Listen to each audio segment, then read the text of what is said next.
In terms of the elections, I think that we'll probably be moving to vote by mail.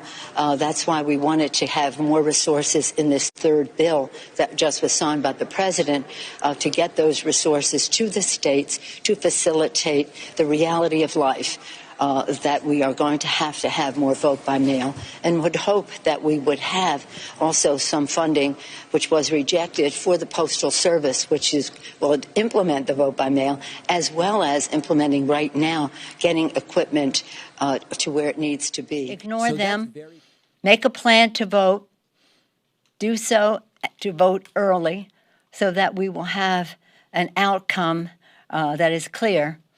Don't pay any attention to what the president is saying, because it is all designed to suppress the vote. He's going to have law enforcement. That's in their playbook. We've seen their playbook. It's in their playbook that they'll have people intimidated to vote by having ICE agents or other law enforcement there to instill fear in people as they show up. Why are they here? It's scary. But ignore that.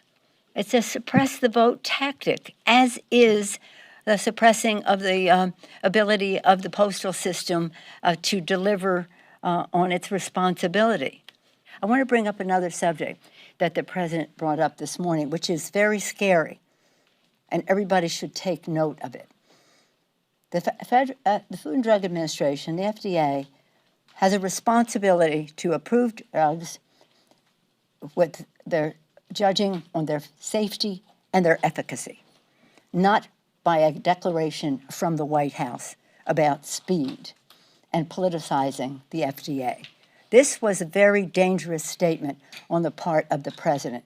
Even for him, it went beyond the pale in terms of how he would jeopardize the health and well-being of the American people.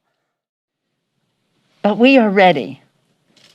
I feel very confident that Joe Biden will be elected president on Tuesday, whatever the end count is, but on the election that occurs on Tuesday, he will be elected. On January 20th, he will be inaugurated president of the United States.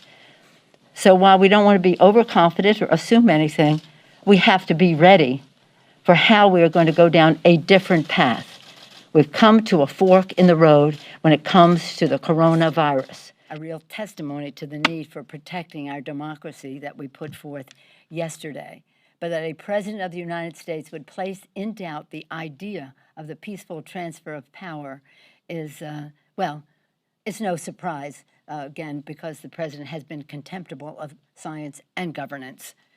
And so you see 200,000 people have died. But I have confidence in the American people, and I have confidence that he won't get away with saying, for example, I won with the vote on the ground, the vote in the mail doesn't count, and the rest of that. What am I missing here about people just not saying, hold it, calm down, Mr. President? Well, that's an outcome we don't want. We want the peaceful transfer of power. And again, this is about something you've heard me say again and again. We don't agonize, we organize.